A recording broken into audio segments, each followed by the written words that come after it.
he writes songs about politics.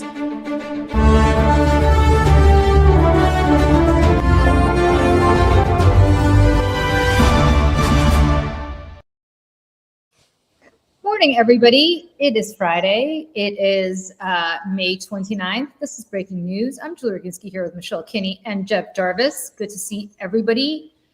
Guys, what a shit show. The thing is, we can just do a contest right now in the chat. Which shit show are you referring to? Well, there's so many shit shows. There are so many shit shows, but I'm talking about the media shit show that is CBS and yes. Yes. And I would be remiss if we did not spend a lot of time talking about the demise of a institution, one that Donald Trump promised to target. He did. We don't need to violate the First Amendment here in order to get what Donald Trump wants accomplished to get done. He was very clear that he wanted to get rid of 60 Minutes. He was very clear that he wanted to go after CBS because they had the temerity to air an interview with Kamala Harris, which he refused to do. They offered the same to him. And he did. And I will fill people in on what happened over the last 24 hours. And then I want to talk about what I think the remaining people at CBS should be doing. And also, Jeff, I know that you have some insight into the new leader of 60 Minutes. I believe only the fourth person to lead the show in the last 50 years. Yesterday, it was a massacre. I don't know what else to say. It was a bloodbath at 60 Minutes. Tanya Simon, the executive producer of 60 Minutes, was relieved of her duties. I would be remiss in not saying that I know Tanya, not professionally, but personally. She is truly a wonderful human being. And she's also a wonderful journalist. I don't know that other than I watch 60 Minutes. So as a viewer, I can say 60 Minutes had the highest ratings of their lives. This season, they had over 1 billion downloads on digital, which is important based on who's replacing Tanya Simon. So unlike Colbert, they can't say that this was because of economics. 60 Minutes was making bank for CBS. They got rid of 60 Minutes. They got rid of Tanya Simon. They got rid of 2 reporters, 2 of the 3 women who are on air. So they got rid of the female executive producer. They got rid of Sharon Alfonsi, who, of course, courageously fought back against the censorship of her segment on CCOT, which Michelle and I aired uncensored last year. That was a bridge too far for Bari Weiss, the thinnest skinned person in the world, who, as Michelle points out always, does not own a television and has never worked in television before. She doesn't own a TV. So that's one. 2, they got rid of Cecilia Vega. Not sure why, other than she apparently she covered Israel in a way that Bari didn't like. Yeah, she covered Israel in a way that Bari Weiss doesn't like. I don't care where you land on the Israeli-Palestinian conflict. Bari Weiss's personal views on this matter should never infect journalism. Period. Full stop. This has nothing to do with where you stand. If she were 100% pro-Palestinian, I would say the same. She happens to be, she calls herself a crazy Zionist. I think that's the way she termed it. So they also got rid of the people who were involved in Anderson Cooper's farewell, which pissed off Bari Weiss. So this is the peril that you have in trying to do anything that's, as you'll get to later, if you're trying to be subversive within the organization.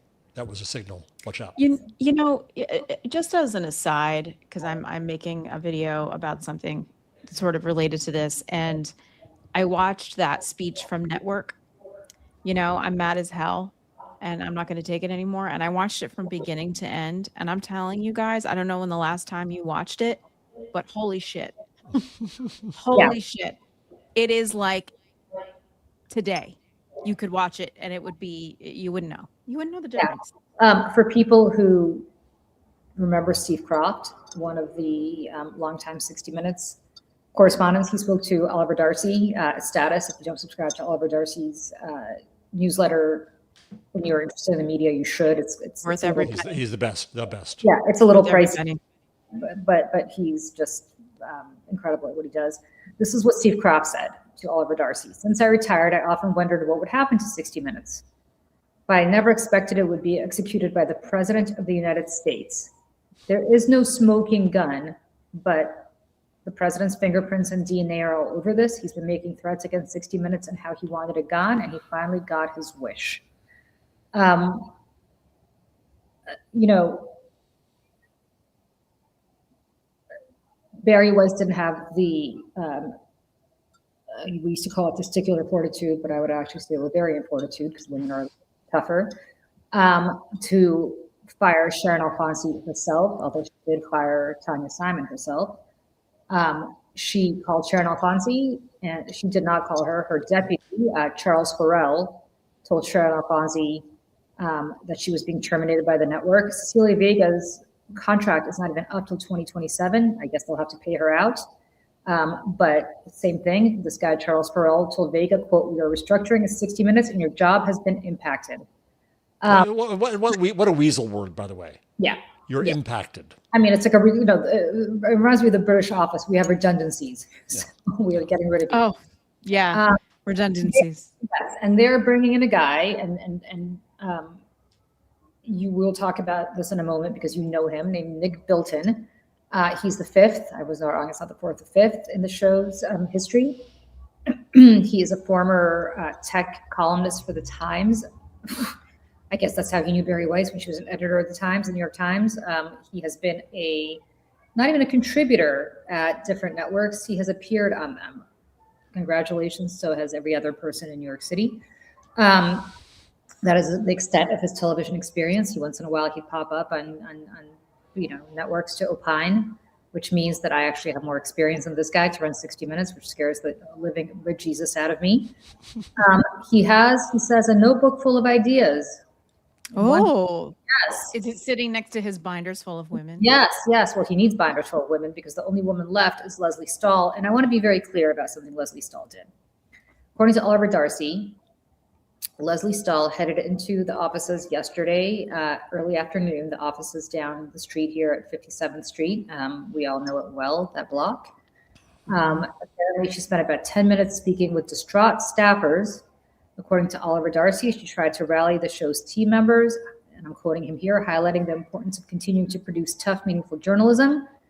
Apparently her contract has not yet been renewed, but apparently Bari Weiss is obsessed with her. So if she wants to stay there, I think she should. Friends, I'm going to say this. If I were the remaining people at 60 Minutes, I would not be going and trying to rally the troops. I would walk.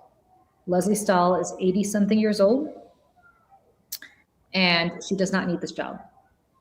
She's very good at it. I'm not suggesting that she should retire based on her journalism. I'm suggesting that as somebody who walked out of a very nice gig on television, a gig that people kill to have on principle moral grounds, Leslie Stahl should be a beacon of hope and do the same. So should every other correspondent who still is 60 Minutes. And I will tell you why. And I know this because I do know Tanya Simon. And so sometimes we talk about summer plans, and she tells me that effectively, I think they take this month off, and then starting in July or August, they have to start planning for the following season.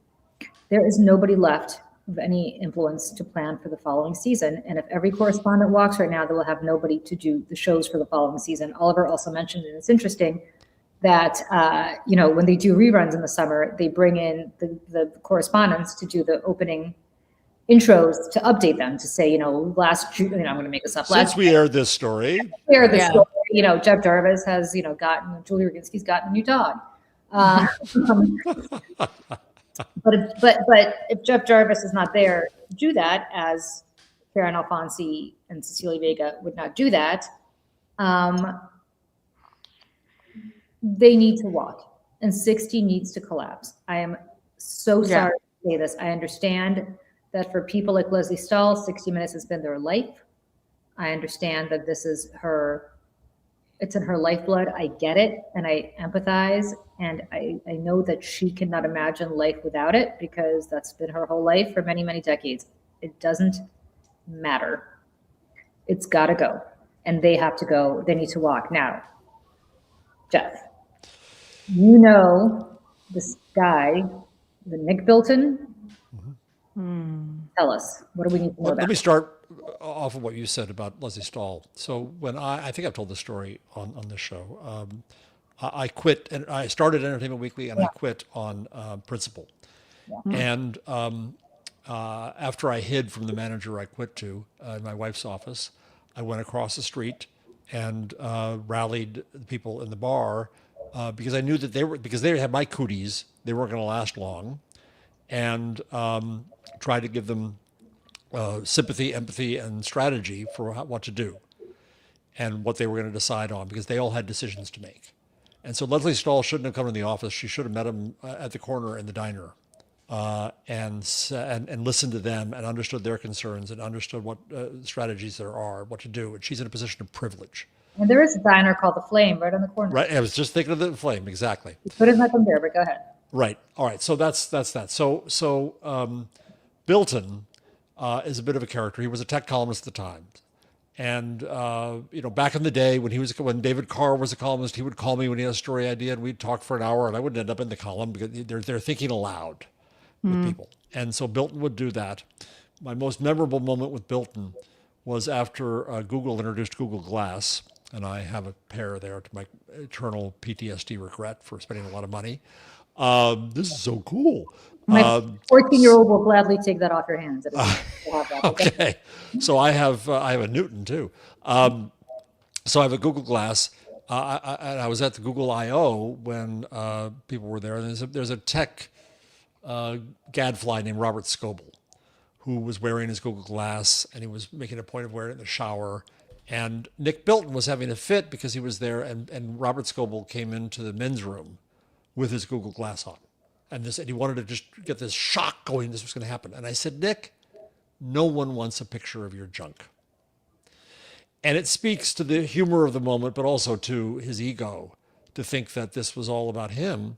And you see this come through. And so Nick Bilton is already a controversial character in journalistic circles, because he, in one definition or another, plagiarized coverage of Theranos, trying to claim that he was a breaker of that story, and he was not the Wall Street Journal. Yes. Wait, what? Wow. And then the even more amazing one is he wrote a column about how your electronic watch, your connected watch, was going to give you cancer. Oh. And the Times had to do a huge correction in Skinback, pointing out that there's no reference to this in reliable research, and what he had called upon was not reliable research. And so on and so forth. So this is the level of his work. He did tech columning until he got bored with that, and then decided to become a lifestyle columnist, which was ridiculous. And What's then next? Wellness?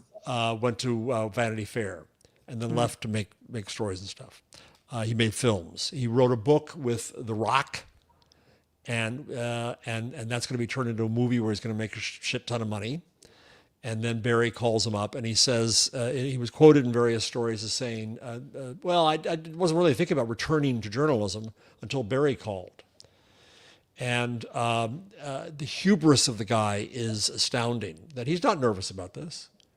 You're taking over the most vaunted journalism brand left in America. And I say that as somebody who constantly talks about the broken times. 60 Minutes, which has always been, let me just say this, 60 Minutes has always been sensationalistic. It always pushes things. It's not a magazine show. It's sometimes a tabloid show. Nonetheless, they do things under standards. They do things well. When they choose to do a topic, they do it well, and you can trust that they've brought journalistic standards to that topic. They promote it. They want audience to it, but they do it well. So he comes in and sends a note to the staff talking about the history. He says, and he talks about the history, and then he says, and yet here we still are, same stopwatch, same tick, same Sunday night, same form. My God. The trusted correspondents are our guides through it all. And so he's trying to say, well, there's something incredible about that, but clearly that's his shot across their bow, that he's going to be putting up a digital clock, that he's going to get rid of the tick, that he's going to change every institution that there is. And so he's talking about trying to bring in new talent. So you can see all these free pressers, all these Barry cultists are going to be, air quotes, reporting from 60 Minutes. The most honored part of that show was the beginning, where it's the Ims, as they called it. I'm Scott Pelley. I'm Sharon Alfonsi, right? Those are the people who had risen to the height of television investigative journalism. And he's devaluing that already. He said, well, we're going to bring in some new blood. And then in his note, he talks about technology, and he says, my responsibility is not just technological transformation, it's also our trust with the public. Bullshit. But in this note, he doesn't say anything about the state of the country. If you're going to have 60 Minutes, if you're going to have this most vaunted brand, wouldn't you want to talk about, well, I know he's not going to because he works for Bari Weiss and he's part of state media, but if you were any decent journalist, you'd talk about facing how to cover authoritarianism, fascism, a civil war burning in the country. But no, he's worried about the stopwatch. He's a lightweight. He has never worked on TV. He does not have the trust in the field. That's probably what attracts Bari to him, because that becomes a cloak of contrarianism. Oh yeah, nobody likes him. That must mean he's doing a good job. So that's Nick Bilton. And if, back to your point now, Julie, and I'm eager to hear what you think, Michelle. If you're there, you know you are doomed. The show is doomed. It is being turned into state media. You have no way to save this. And even if you thought you could, if you have the cooties of the history there, you're going to get fired eventually when your contract's up. You're going to get forced to do things that you think are terrible. You're going to ruin your own reputation. For the people who have lots of money, I say this without any problem, get the hell out of there. For the people who are below that, I have a lot of sympathy for them, because there's not a lot of jobs in news right now because media is being taken over. You can't go to CNN because Barry's there next. But the shot has been fired across your bow too. If you do anything that seems at the least bit subversive to Bari Weiss, you're out anyway. So you might as well go out with your head held high like Sharon Alfonsi. She is the model for what you should be doing now, because 60 Minutes is dead. It is dead show walking. And let me tell you this. And before, I'm sorry, Michelle, because go ahead, Michelle. I'll add. Sorry. Well, no, I mean, at first I was just going to be really petty because, I mean, just if we're just judging a book by its cover here, I was like, this guy he's like, I only see films in art houses. Like, do you know what I mean? Like, there's something like just pretentious about his appearance and just general, and that's how I would judge him. But, that's neither here nor there.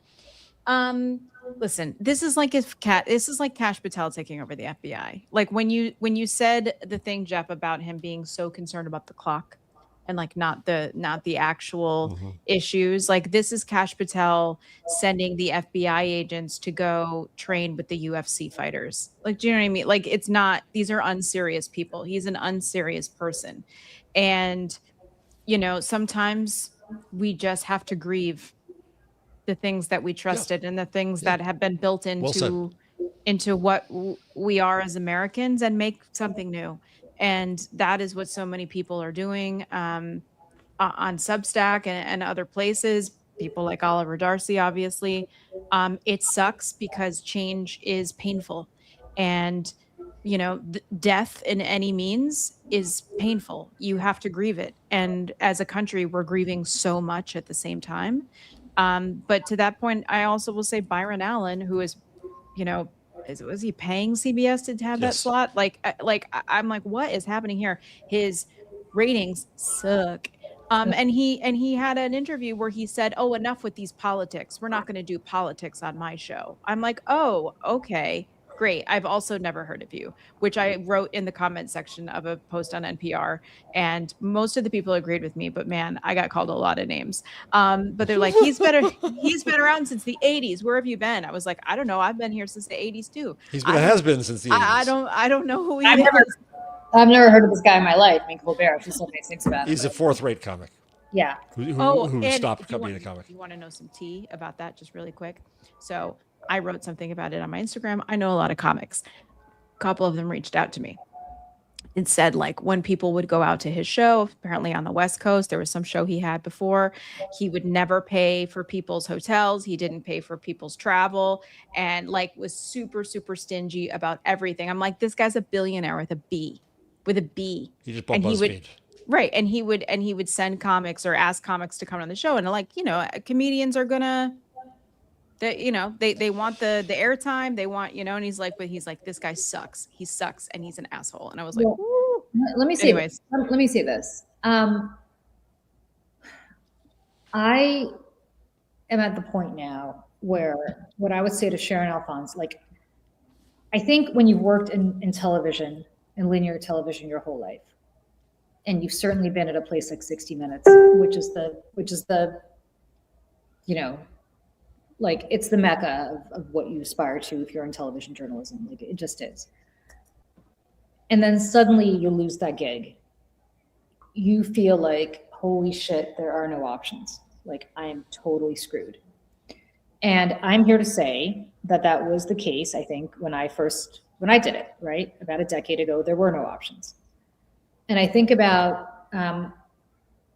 my friend Jessica Tarlov, who was now on the Five, who kind of succeeded me as the in-house liberal at Fox. If Jessie Tarlov wanted to leave Fox tomorrow, she'd have 1,000 options that just did not exist 10 years ago. So I would say to Sharon Alphonse and Cecilia Vega, don't try to get a gig on ABC or MSNBC or MS Now, whatever the hell, like, they're not going to hire you either. I mean, maybe MSNBC would, but I mean, it's kind of, you don't need to do that. It'd be a step down for her. Step down. Yeah, she was doing long, independent, investigative pieces. It'd be hard to. You don't need a 50-person production team. No. You don't. Look at what Acosta is doing, I think, with one producer. You can hire one producer. Michelle and I are doing it with Michelle is the producer. Michelle is everything. I mean, but not suggesting someone should do what I'm doing and killing myself, but like, you can do it with very little. You can do it with very little, and you have the money to do it. Like, you have the money to hire somebody to do it. And so I say that to say that she can continue to do incredible work, and she can do it on YouTube and be seen by more people potentially. And can grow from there. Look at Katie Couric Media. Yeah. Yep. Look what Katie has built. And I would even go so far. So I have a couple friends who I make a lot of stuff with, and I'm trying to talk one of them to going out on their own. I was like, leave, and they're like, I don't know. There's just no. I was like, listen, YouTube is the present, but I'm telling you right now, it's the future. And so I've been just sending the two of them like article after article. Like, is YouTube's moment for original TV shows finally here? Kareem Rama just relaunched his TikTok show, Keep the Meter Running. It's like fully produced. It's a TV show on YouTube, and it has like a huge audience. Here's another thing here. It's in New York. Okay, YouTube finds new ways to challenge and replace legacy TV. This is on The Angler. In New York for YouTube Brandcast last week, Natalie Jarvis kept running into a bigger story. Everyone is rebuilding television outside of television. And this is what's happening. And they're all going to get left behind. And maybe they want to be. I don't know. Like, it kind of seems like they don't care, which is kind of scarier. Anderson Cooper just apparently signed a new deal, right, at CNN. So he's there for the long haul unless they want to buy him out. But he did this before. I mean, he did. Okay. I thought that just happened. He did it kind of knowing what might happen. What might happen. But I mean, so basically Anderson Cooper is one of two choices. Either Anderson Cooper gets us once they take over. Either Anderson Cooper gets his agent to get him out of the deal, in which case, he'll probably have a non-compete, and he'll probably have an NDA, and so he'll be muzzled. Thank you. Or Bari Weiss, who seems like a petty fucking asshole, based on everything we just saw, is going doesn't own a TV. Yeah, is going to do to him, which is Cecilia Vega, which is she's going to basically say to him, I know you have a multi-million, 20 million, whatever the hell it is, contract for the next X number of years. I'm going to say, let's pretend it's a 3-year deal. And so for the next 3 years, you are going to sit home, and we're not going to put you on air, and we'll pay you, right? And you're muzzled again. Or Anderson Cooper can go on his show every night between now and when Bari Weiss is in a position to do this. Like Colbert. And kick the shit out of CBS. Now, yesterday, interestingly, CNN did not cover what happened to 60 Minutes. Right. Which is shameful. Cool. From Thompson on down should be ashamed of themselves. Shameful. Unbelievable. And to me, preemptively, as they have been yes. for a year. Michelle, I want to come back to what you said because I think it's really, really wise about grieve. There comes a time to grieve things. And another, I think that's really important. I'm listening right now to Eddie Glaude Jr.'s new book, America USA, and I'm a great admirer of Eddie.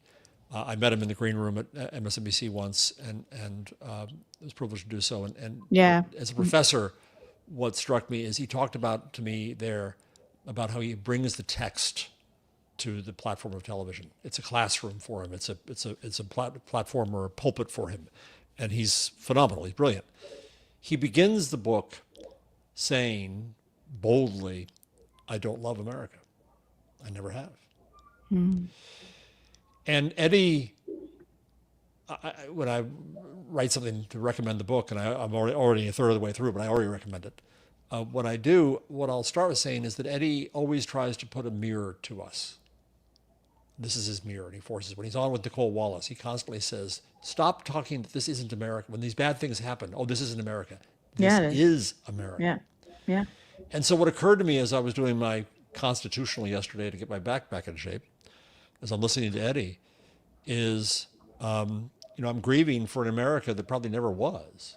Yeah. It was a dream. Same as I grieve for my own field that I devoted 50 years to in mass media. I grieve for it. It's gone, and I had a vision of it. And what's dead was that vision of it. And so to think that we can regain something is a misplaced nostalgia. To think that there's something about 60 Minutes that you're going to recapture somehow from the Don Hewitt days. They're not even talking about that. They're going to complain about the clock. So it's time to grieve for 60 Minutes. It's time to grieve for CBS and CBS News. It's time to grieve soon for CNN. It's time to grieve for journalism as we knew it, because it never was what we thought it was. And in a sense, it's time to grieve for this nation if we think that it was something that it wasn't.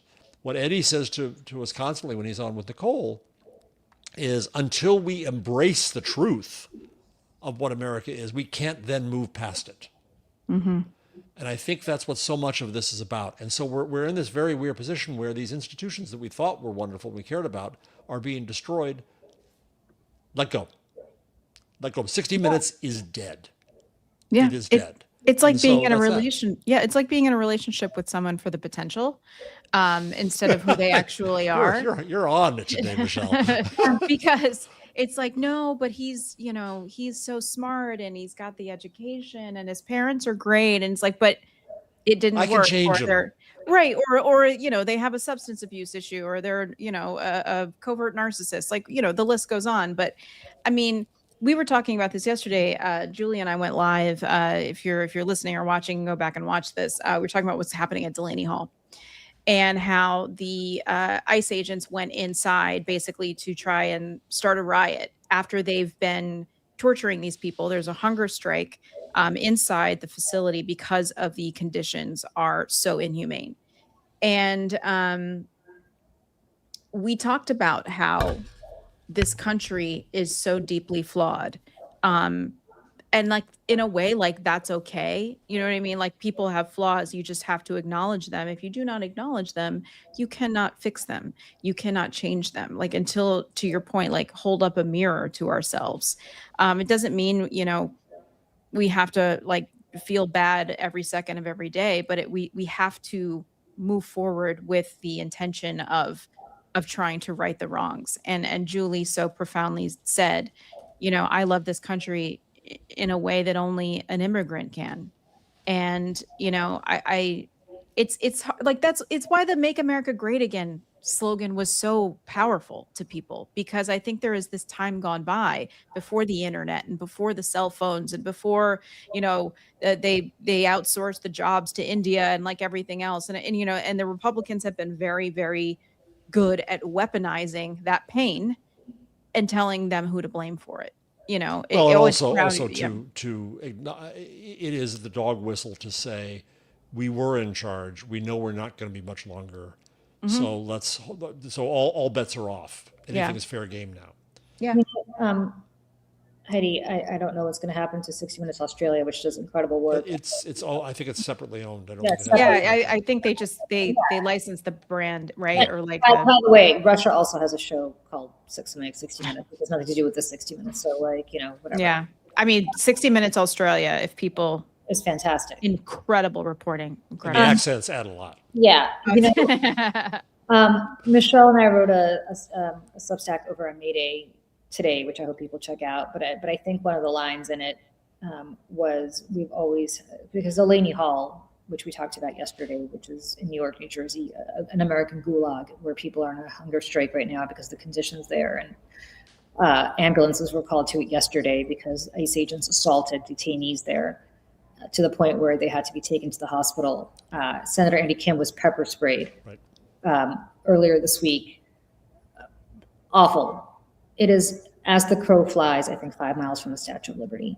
And, one of the things that we wrote about in the Substack today, which again, I truly hope people go check out, is, the last line of the Statue of Liberty is, I lift my hand beside the golden door. And the United States, this country, has always had the golden door and the golden cage next to one another. We have welcomed people at the same time that we were enslaving them. Yes. We have welcomed people at the same time that we were putting them under, sending them back when they arrived at Ellis Island, some of them, or when they arrived fleeing the Nazis, as Franklin Roosevelt so very famously did in the 1930s, and all the people he sent back mostly died in the Holocaust as a result.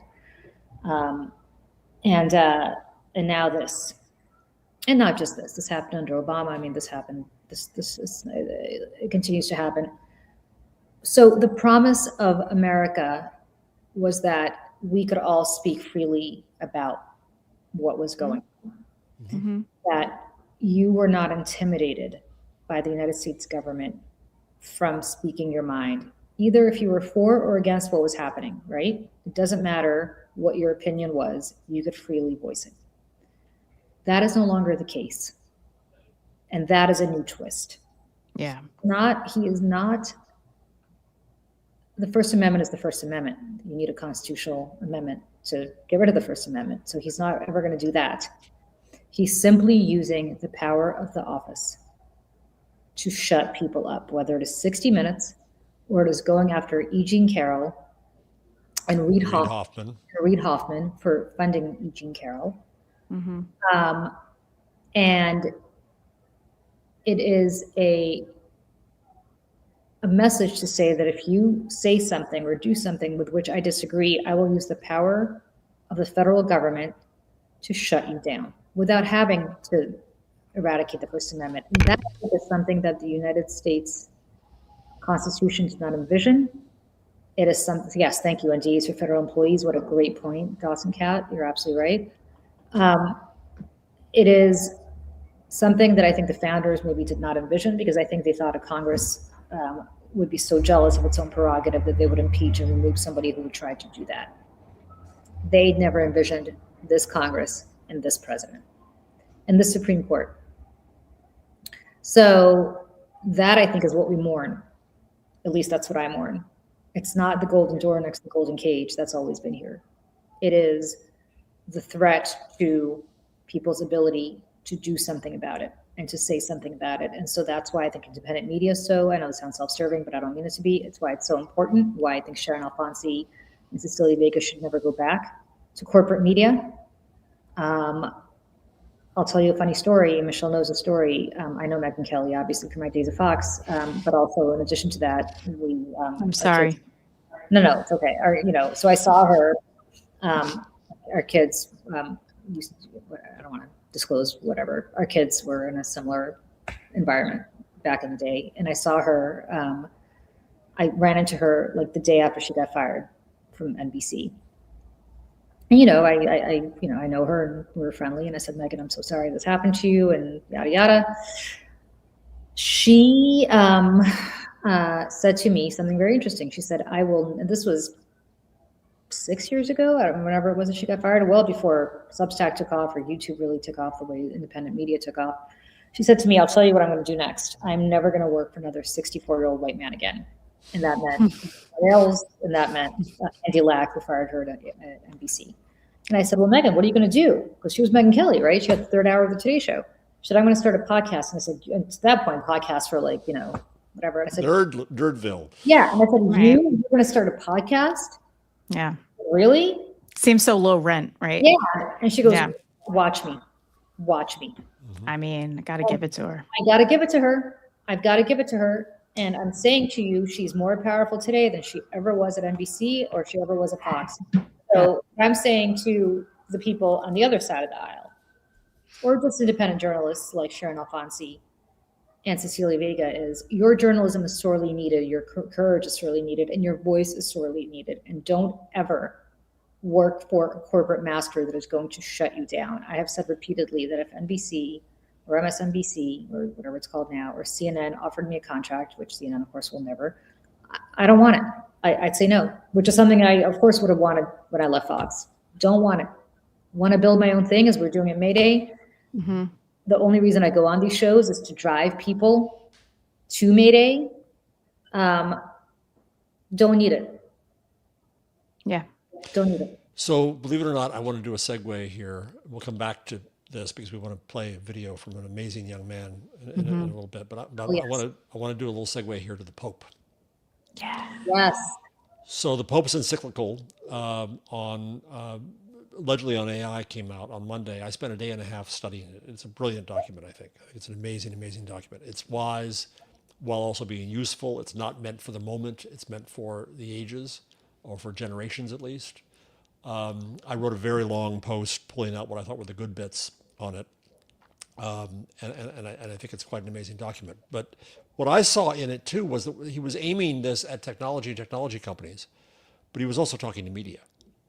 Whether he intended to or not, the messages are clear for media because it was about control and power and accountability and the ability to have a discussion and to have agency and a role in things and how we're seen. And this one line just really struck me to what you were saying, Julie. He said, understanding that the truth is a gift to be shared, not a possession to be monopolized. And, this show is available on YouTube for free right now. And you still got to make a living, and you still got to be people to subscribe to the Substack, and you still got to do that. But the ethic and moral is to say that we're in this together as a society. We depend upon information together. We have knowledge to share together, and we have to respect the public for the knowledge and lived experience they have. And there's and what he's saying here to tech companies is don't monopolize our data and don't monopolize the information we have. But it pertains to universities, it pertains to journalists, it pertains to others as well. We've got to start from the position of recognizing that we're in society and that we have an obligation to society when we choose to do these things. And there are ways that we can do that. And so I think to go into independent media, while you still got to make a living and we still got to figure out a way to pull in a few bucks, and thank you for those people who do support these wonderful people at Mayday. It's also about recognizing the value of conversation. It's about recognizing the people who are on the right hand of our screen right here. Thank you all very much for being here, for being part of this conversation, for supporting not just the finances of Mayday, but also the conversation that occurs at Mayday. And the community that we built. Yes. That's I have to say, you don't build this kind of community on linear television. You just don't. No. It's not as intimate. People feel like they know you in the sense that, you come into their bedrooms and their living rooms every day, so they feel like they know you, but you don't interact with them, right? You a little bit on Twitter back in the day, but like it's not the way we're seeing these. It's performative. It's performative, right? Like it's not what we have here.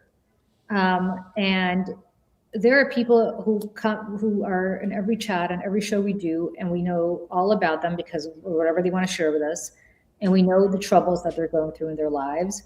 And we know when they're sick, and we know when they're having work problems. And the beauty of it is it's not just Michelle and I and you, Jeff. It's people in the chat who've now gotten to know each other, and they always look out for each other. Exactly. And I love that. I love that. And I would not trade that for anything. And even the best television gig on linear television, which is 60 Minutes.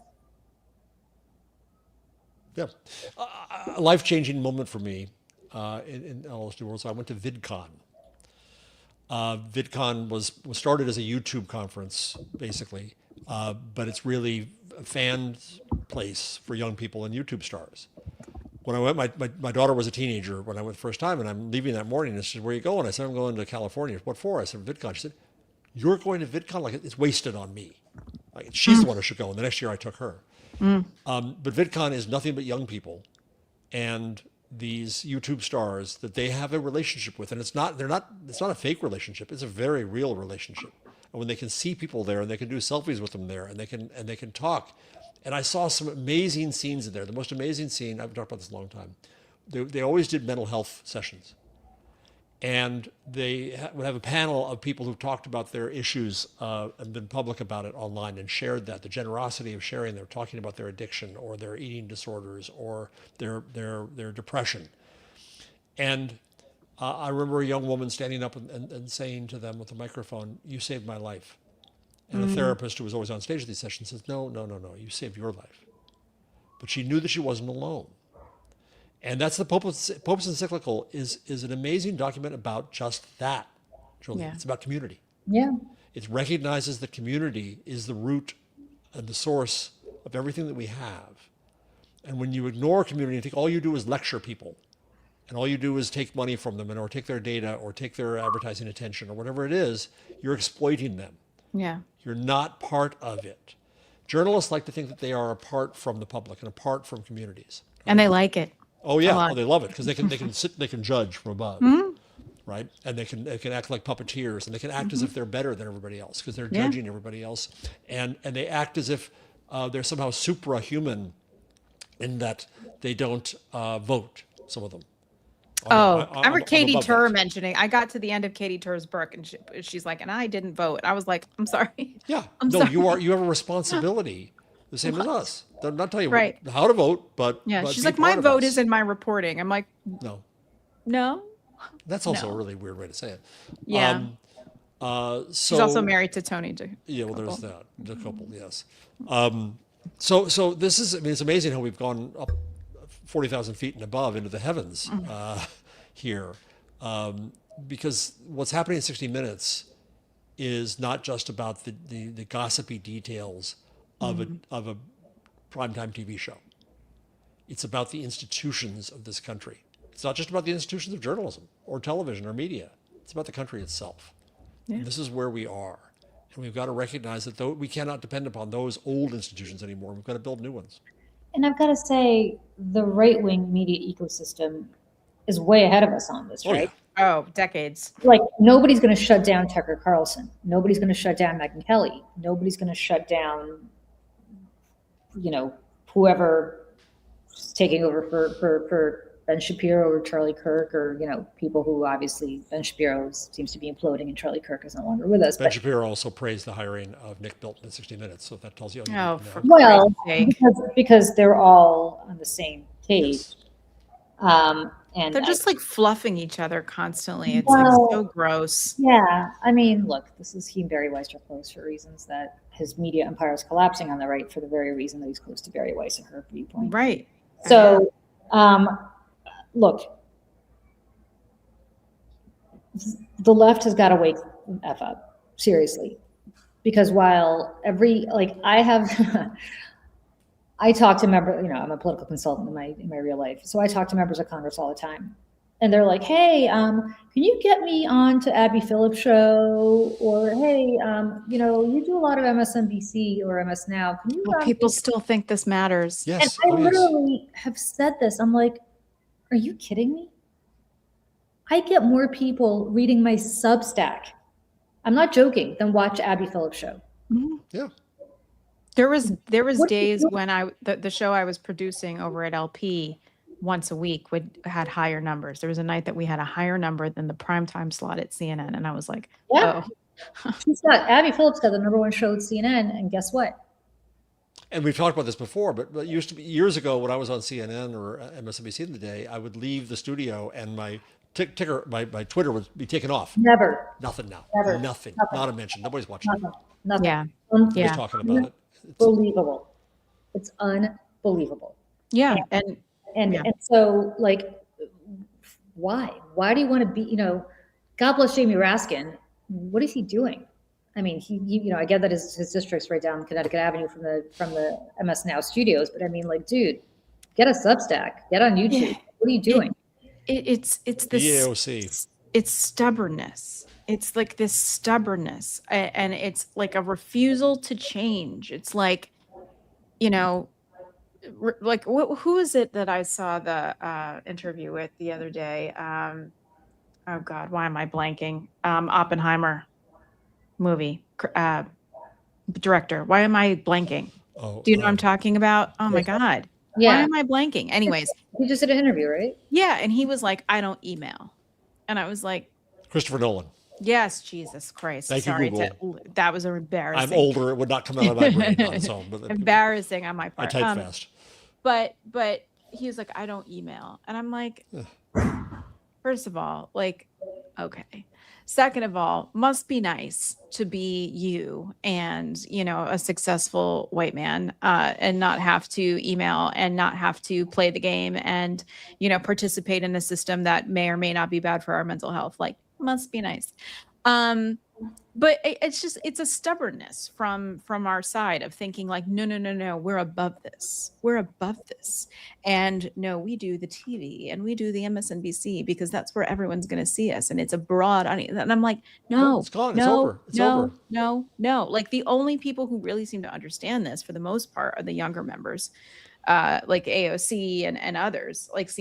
I mean, she gets on the Instagram lives and she has thousands and thousands of people, and she just talks like how we are right now, has conversation, answers questions in the chat, and she's been doing that for a long time.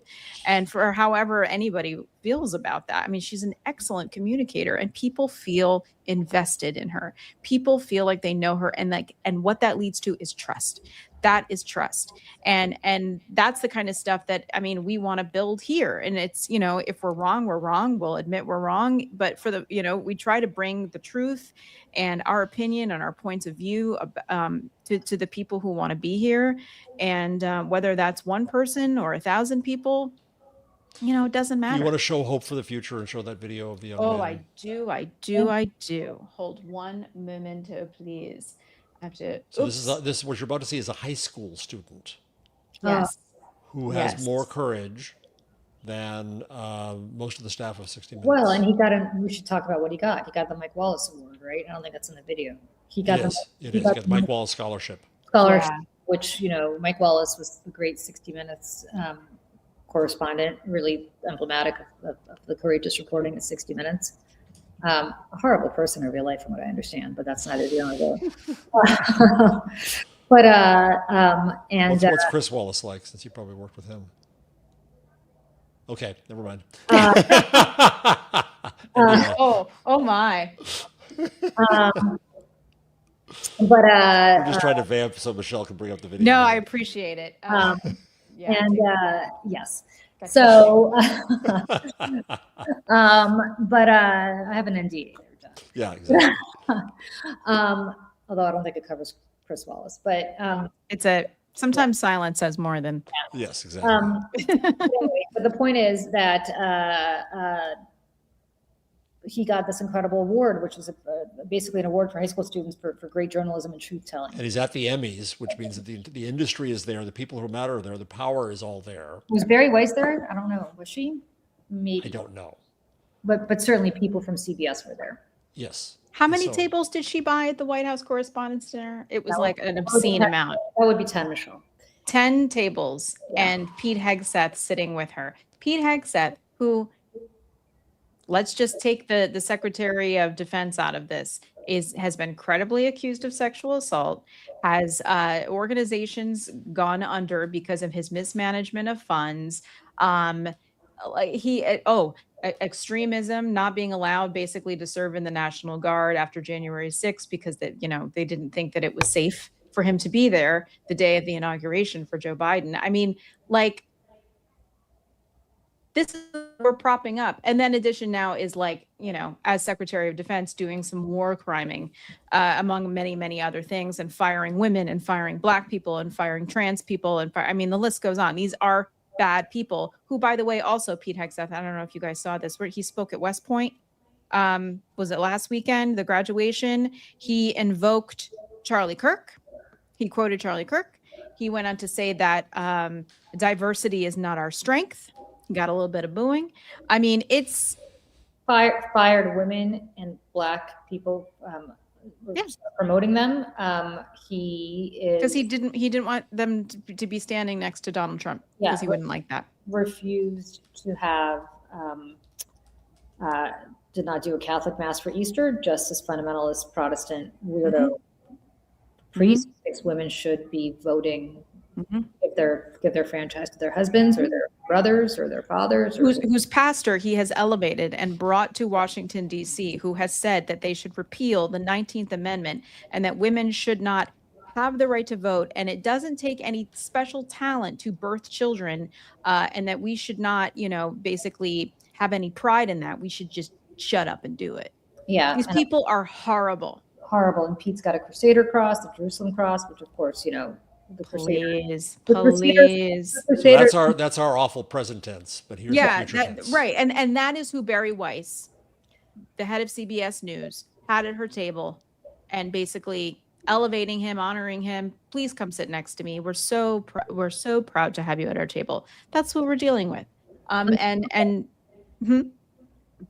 sorry, I thought you were gonna. Yeah, that's what we're dealing with. However, the person who had more courage than anybody, besides from Sharon Alfonsi and Cecilia Vega, was this kid. Yep, I'm going to play this. It's on. Shout out to Asen, one of the two curators of great clipping on social media. So shout out to him. And that was Scott Pelley. So, first and foremost, I want to thank the Natus Foundation for this award. I want to thank my friends, family, and my teacher, Ashley Porter. She and my mom are in the room tonight.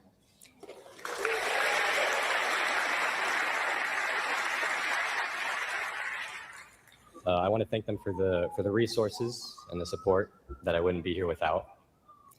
And while I want to thank CBS News for funding this generous gift towards my education, I want to also acknowledge how the recent direction of the outlet stains the legacy of Mike Wallace, the namesake of this scholarship. As corporate elites take hold,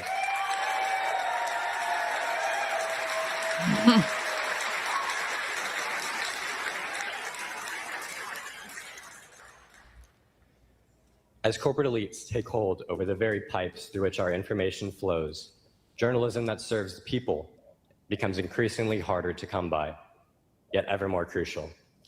And what the people want is the truth.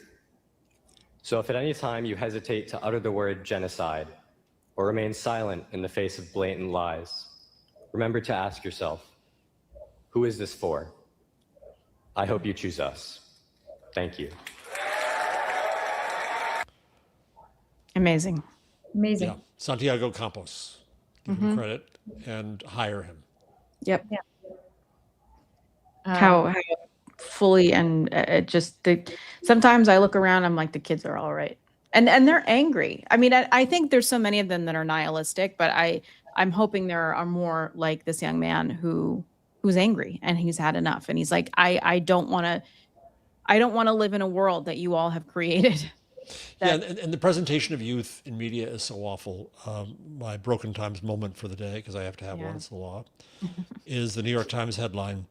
Both parties get it kind of wrong. The young men who swing the midterms. And so they both sides that this and act as if the people who elevated the fascist into office are somehow that he was too awful even for them. And then they say that's why that's bad for Democrats. You know what? As the mother of a young man, I'm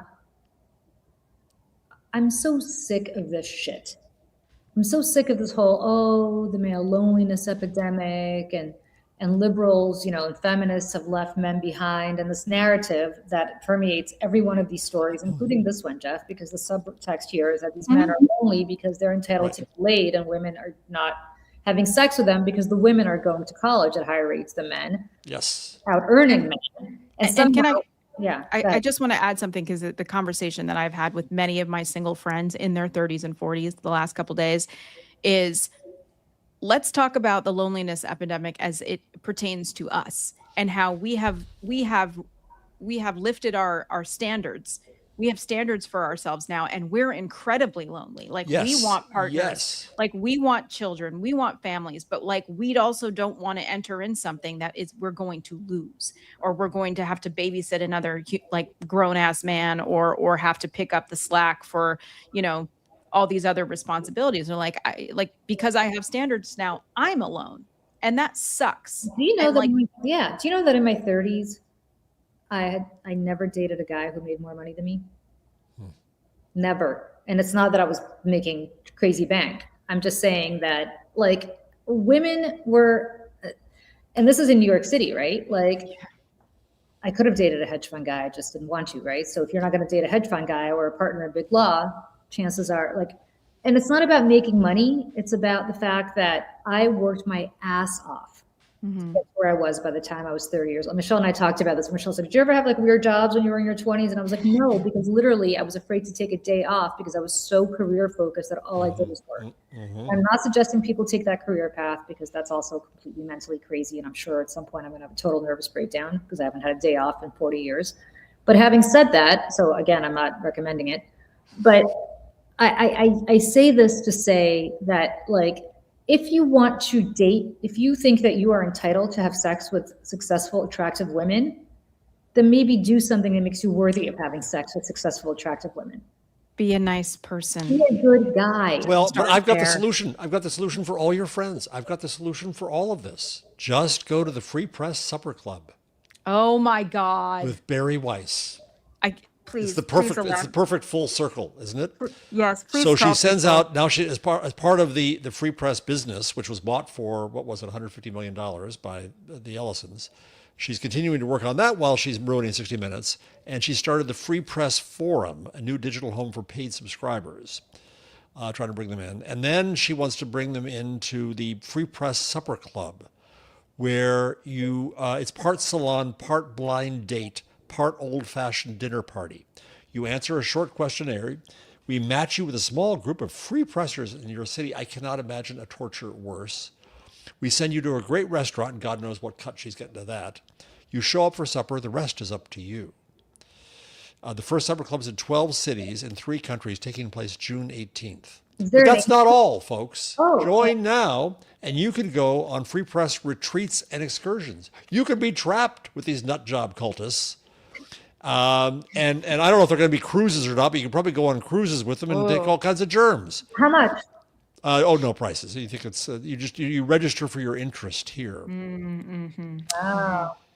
So Register for your interest so they can sell your email. So or they're take your gonna go email and on- add it to their Substack. Yeah. a long week will be an intimate long weekend built around big ideas, outdoor adventure, great meals, and the kinds of discussion that happen when curious people, that's always their shtick, like the rest of us aren't curious, and they're censorious to all of our ideas, but they're curious. Spend meaningful time together. Bring your spouse, your parents, your children, or come on your own, and maybe you're going to find your match. You know what, you guys, there's a part of me, is there an age limit here? Because there's a part of me that wants to just, Ooh. if my husband's watching, I'm not actually going to, this is a journalistic endeavor. I'm not actually looking to meet men. There's a part of me that actually wants to take off the wedding ring and just go and report on this. Like, Yes.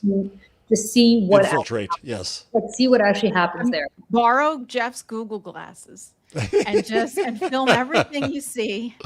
But you got to go in a blonde wig, so you got to go in disguise Right. because they do Well, know who you are right. because you're the enemy. Right. Well, You I can don't know. I mean, get a disguise from the Americans, and Yes. one of Elizabeth's Sarah wigs. Russell's wigs. I would love to go.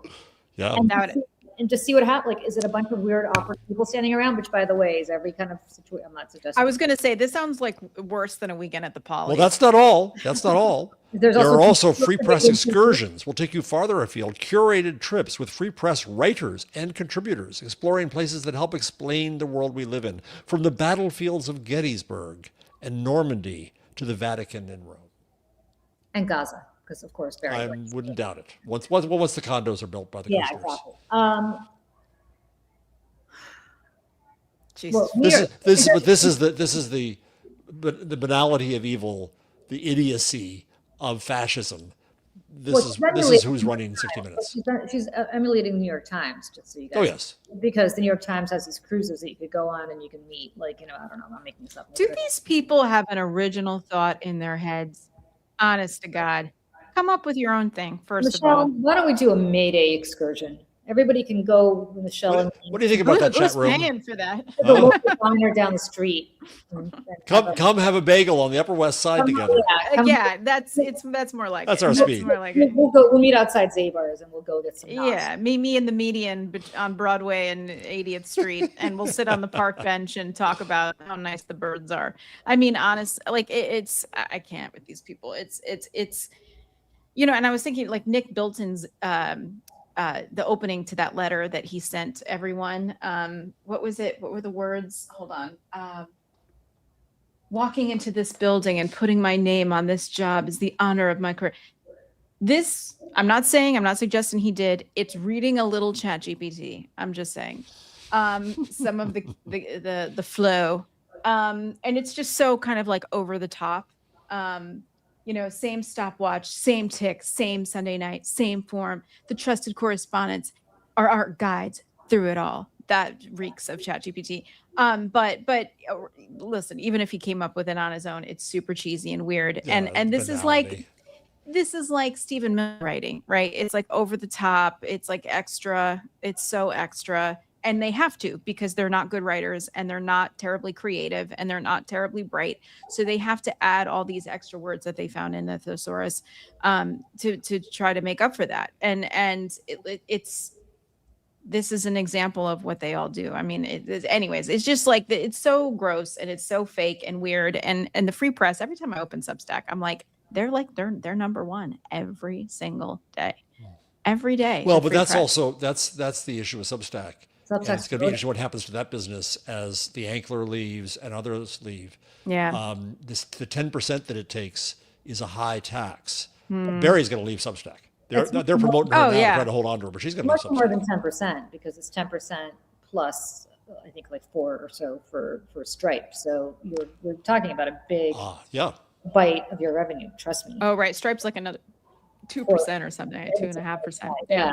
I mean, it's a lot. I think it's about 15% altogether. And it's, plus Substack is doing something really annoying now where you can't invite more than 2 people to collaborate with you. Right. They put all these limitations on it now. So we do a show every Saturday, Jeff, with Dana Dubois and Lawrence Winterman. And it used to be that you'd be able to invite Michelle's Substack and Mayday Network Substack and Lawrence's Substack and Dana's Substack. And now you can only invite 2 of those. Yeah. That's a new development. This is why Ankler is going to a new platform that's started people by have had enough. Others. This is why Beehive is out there and so on. These platforms can't grab it. Anyway, but right now, Substack is trying to hold on to Bari Weiss. Yeah, she is of course. Yeah, and they don't want to lose that money either. And I mean, to that, I'll say, like I would say to anyone, like, well, you need to make this more appealing to the masses if you want to make up for it, and don't do dumb shit like that. John, I'm working on it. Ooh. Yes. I'm working on it. So the last thing, and because if you're on YouTube, actually if you're on Substack as well, so Substack will be at 12:20. YouTube, we're going to air the next episode 9 of The Illegals, the Americans Rewatch podcast, is going to air live right here on this channel at 12:15. Which episode is that again? This is there's been so many at So this point. confusing. What is this one? Episode 9. It's Episode Safe 9. House. Safe House. It's Safe House. So it's a good episode to talk about. Yeah. Yeah. Oh, this is a good episode. But I do want to just give a shout out. This new shirt of mine just came. If you follow Jake Schroeder on TikTok or Instagram or anywhere, you probably recognize him. He is adorable and hilarious. And he writes songs about politics. And he wrote one about, and I'm just going to play this here for a second. Hold on. Can